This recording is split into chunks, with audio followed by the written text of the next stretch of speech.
गोद लिया बेटा। महिमा, अब भी समय है, ज्यादा देर नहीं हुई है।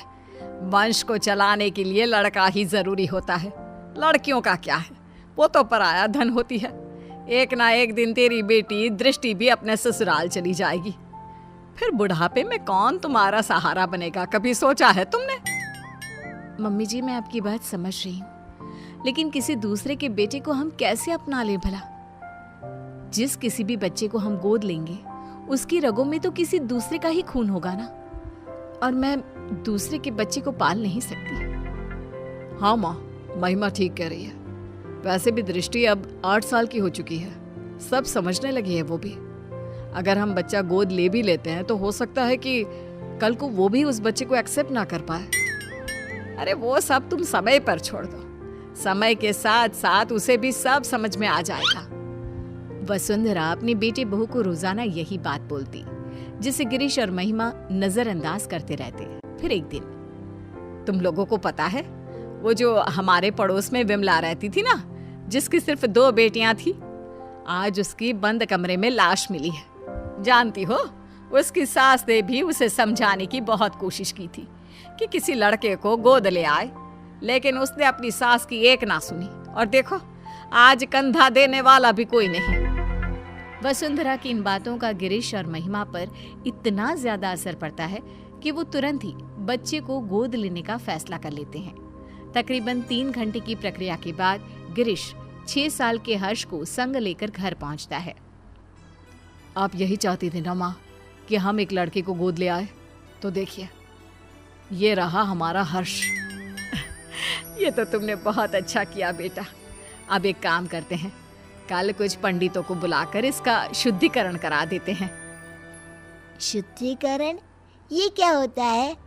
अरे बेटा, अभी तेरी रगों में किसी और का खून है, जिसके बारे में हमें कोई खोज खबर भी नहीं है, इसीलिए तू अशुद्ध है। कल जब तेरा शुद्धिकरण हो जाएगा तब तो इस घर का वारिस बन जाएगा। तो क्या कल आप इंजेक्शन लगाकर मेरे शरीर से खून निकाल लेंगे? अरे ना ना बेटा, ऐसा कुछ नहीं होगा। हाँ, मुझे पता है ऐसा ही होगा। मैंने पढ़ा था खून की शुद्धिकरण को डायलिसिस कहते हैं। इसके जरिए जो हमारे शरीर में गंदा खून होता है वो निकाल देते हैं। आप लोग भी कल मेरे साथ यही करोगे ना?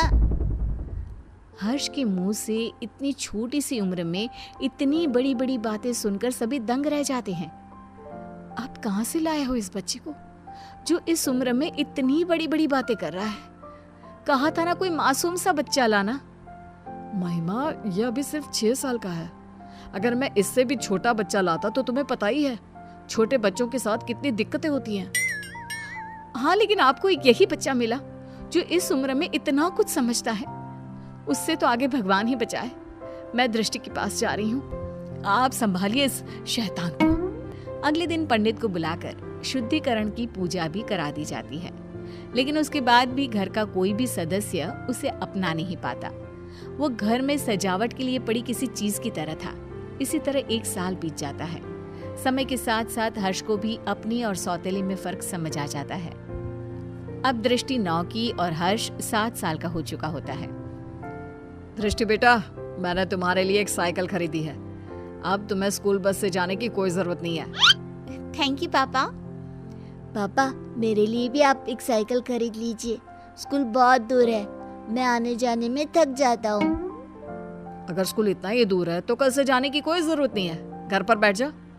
मेरे पास इतने पैसे नहीं कि अब तुझे भी साइकिल खरीद कर दे सकूं।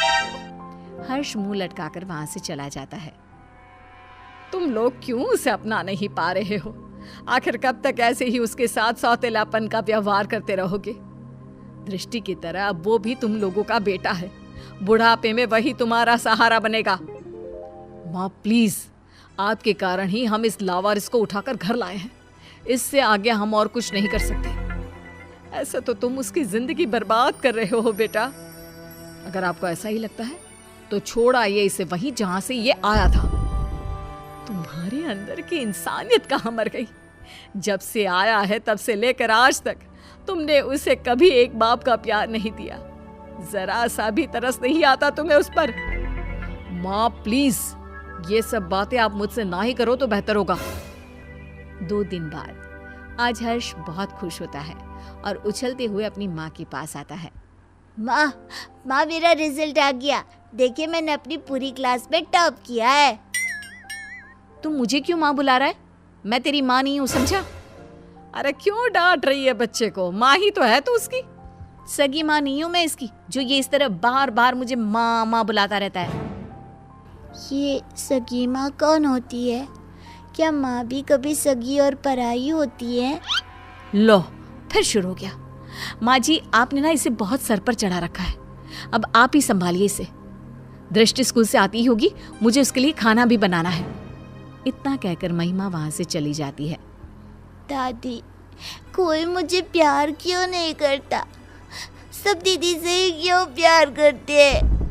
अरे ना ना बेटा, ऐसी कोई बात नहीं है। दृष्टि बड़ी है ना, इसलिए बस सबको उसकी फिक्र लगी रहती है।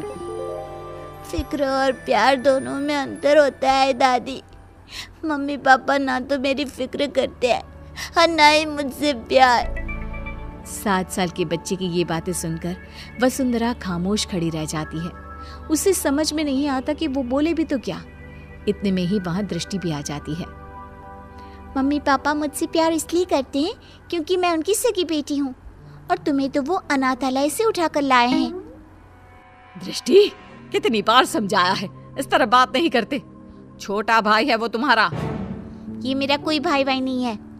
दीदी, मैं आपका सगा भाई नहीं हूँ, तो मेरा भी तो आप लोगों से कोई खून का रिश्ता नहीं है। उसके बाद भी जब मैं आप लोगों का स्वीकार कर सकता हूँ, तो आप लोग क्यों नहीं अपना रहे मुझे? शोर सुनकर गिरीश और महिमा भी बाहर आते हैं। इतना शोर क्यों हो रहा है यहाँ? क्या चल रहा है ये सब? देखिए ना पापा इस लड़की को। क्यों रे हर्ष, आप कौन सा ज्ञान झाड़ रहा है तू? मैंने तो बस छोटा सा सवाल ही पूछा था दीदी से। अगर उनके लिए मैं कोई गैर हूँ, तो आप कौन से मेरे सगे हैं? उसके बाद भी जब मैं आपको अपने जन्मदाता की जगह दे सकता हूँ, तो आप लोग ऐसा क्यों नहीं कर सकते? हर्ष के इन सवालों से पूरे घर में सन्नाटा छा जाता है। वसुंधरा अपने आंसू पोंछते हुए गिरीश और महिमा से सवाल करती है। अब क्यों चुप हो तुम लोग? जवाब दो ना इस बच्चे के सवाल का। हर्ष के सवालों का किसी के पास कोई जवाब नहीं होता। गिरीश और महिमा बिना कुछ बोले अपने रूम की तरफ चले जाते हैं। ये लड़का तो जरूरत से ज्यादा ही तेज है। कहीं हमने इसे गोद लेकर कोई गलती तो नहीं कर दी?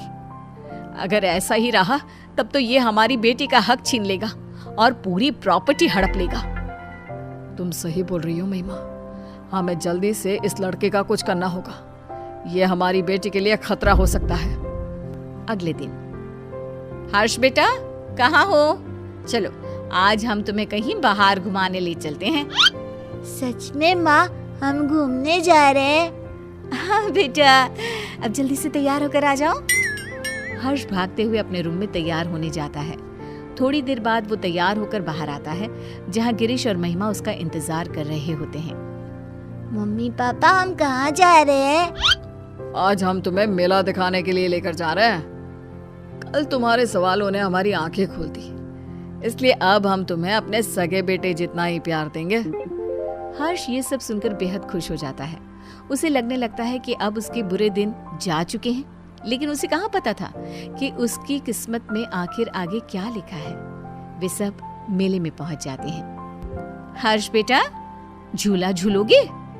हाँ मम्मा, मुझे झूला झूलना बहुत पसंद है। ठीक है, तुम जाकर झूला झूल लो, हम लोग तुम्हारा यहीं इंतजार करते हैं। हर्ष चला जाता है। यही अच्छा समय है, अब हम घर चलते हैं, इसका काम तो हो गया। सही कहा तुमने। मेला घर से इतना दूर है कि ये वापस लौटकर कभी नहीं आ पाएगा। गिरीश और महिमा वहां से चले जाते हैं। हर्ष जब वापस लौटता है तो उसे वहां कोई नजर नहीं आता। वो पागलों की तरह अपने परिवार वालों को ढूंढता है। कुछ घंटे ढूंढने के बाद जब उसे कोई नहीं मिलता तो उसे सब समझ आ जाता है। अब वो करता भी तो क्या? न घर का पता मालूम था, ना ही कोई फोन नंबर। थक हार कर वो वहीं बैठ जाता है। तुम दोनों तो हर्ष को मेले पर लेकर गए थे ना, इतनी जल्दी वापस आ गए? और हर्ष कहाँ है? कहीं नजर नहीं आ रहा। माँ, वो अपने पुराने दोस्तों से मिलने की बहुत जिद कर रहा था, तो हम उसे अनाथ आश्रम छोड़कर आ गए हैं। कुछ दिन के बाद आ जाएगा, आप परेशान ना हो। वसुंधरा को दाल में कुछ गड़बड़ लगती है, लेकिन वो कुछ नहीं कहती और सीधे अपने रूम में चली जाती है। महिमा, माँ को इसके बारे में कुछ पता नहीं चलना चाहिए। महिमा सिर हिलाकर हाँ कहती है। एक हफ्ता बीत जाने के बाद भी जब हर्ष वापस नहीं आता, तब वसुंधरा अपना फ़ोन उठाकर हर्ष के दोस्तों को फ़ोन करती है, जिससे उसे पता चलता है कि हर्ष तो कभी अनाथ आश्रम गया ही नहीं था। गुस्से से आग बबूला होकर वसुंधरा गिरीश और महिमा के कमरे में जाती है। हर्ष तो अनाथ आश्रम गया ही नहीं, फिर तुम लोगों ने मुझसे झूठ क्यों बोला? कहाँ है मेरा पोता, बताओ मुझे। माँ जी, वो आपका पोता नहीं है। मुझे सिखाने की जरूरत नहीं है, जितना पूछा है सिर्फ उतना ही जवाब दो। माँ, वो हम लोग हर्ष को उस दिन मेले में ही छोड़कर आ गए थे, हमें नहीं पता कि अभी वो कहाँ है। क्या? उस छोटे से बच्चे को तुम मेले में ही छोड़कर आ गए, ये जानते हुए भी कि वो अभी सिर्फ 7 साल का है? बेचारे किस हाल में होगा वो मासूम। तो और क्या करते मम्मी जी, उसका ठेका थोड़ी ना ले रखा है हमने। हम क्यों भला किसी और के बेटे के लिए अपनी बेटी का हक मारे? इस घर, परिवार और हमारे प्यार पर सिर्फ दृष्टि का हक है। अगर ऐसी ही बात है तो मैं तुम्हें याद दिला देती हूँ कि तुम भी कोई मेरे सगे बेटे नहीं हो। ऐसे ही किसी अनाथ आश्रम से मैं तुझे लेकर आई थी। अगर उस समय मैं भी यही करती तो आज तुम भी दर दर की ठोकरें खा रहे होते। मैं नहीं जानती थी कि तुम दोनों की सोच इतनी छोटी भी हो सकती है। वसुंधरा की बातों से दोनों का सिर शर्म से नीचे झुक जाता है। उन्हें अपनी गलती का एहसास तो हो चुका होता है, लेकिन अब शायद बहुत देर हो चुकी होती है। दोनों हर्ष को ढूंढते हुए उसी मेले की तरफ पहुंच जाते हैं, लेकिन वहां उन्हें सिवाय सन्नाटे के कुछ नजर नहीं आता। अगले दिन गिरीश और महिमा फिर से उसी मेले में हर्ष को ढूंढने जाते हैं। क्या हुआ साहब, किसी को ढूंढ रहे हो क्या? कुछ दिन पहले हमारे साथ एक बच्चा आया था ना, जिसने झूला भी झूला था। आपने उसके बाद से कहीं देखा उसे? नहीं, उसके बाद मैंने उसे देखा तो नहीं, लेकिन उस दिन बहुत रो रहा था बेचारा। रात तक यहीं बैठकर रोता रहा, फिर अचानक न जाने कहाँ गायब हो गया। गिरीश और महिमा आगे बढ़ते हुए फिर किसी से पूछते हैं। आप जिस बच्चे को ढूंढ रहे हो ना, वो तो 2 दिन पहले ही मर चुका है। बेचारा पिछले कई दिनों से यहाँ रोज आकर अपने मम्मी पापा को ढूंढता था। कई दिनों से कुछ खाया भी नहीं था उसने। फिर एक दिन एक्सीडेंट में उसकी मौत हो गई। 7 साल की मासूम की मौत के बारे में सुनकर गिरीश और महिमा के पैरों तले जमीन खिसक जाती है। उनकी घटिया सोच आज एक मासूम की मौत की वजह बन चुकी थी। क्या गिरीश और महिमा का एक 7 साल के बच्चे को लेकर ऐसा बर्ताव उचित था? गोद लिए हुए बच्चे को अपनाने के बाद भी आखिर क्यों उन पर सौतेले और अनाथ होने का टैग लगा दिया जाता है? क्या सिर्फ खून के रिश्ते ही रिश्ते होते हैं? दिलों के रिश्तों का कोई वजूद नहीं होता?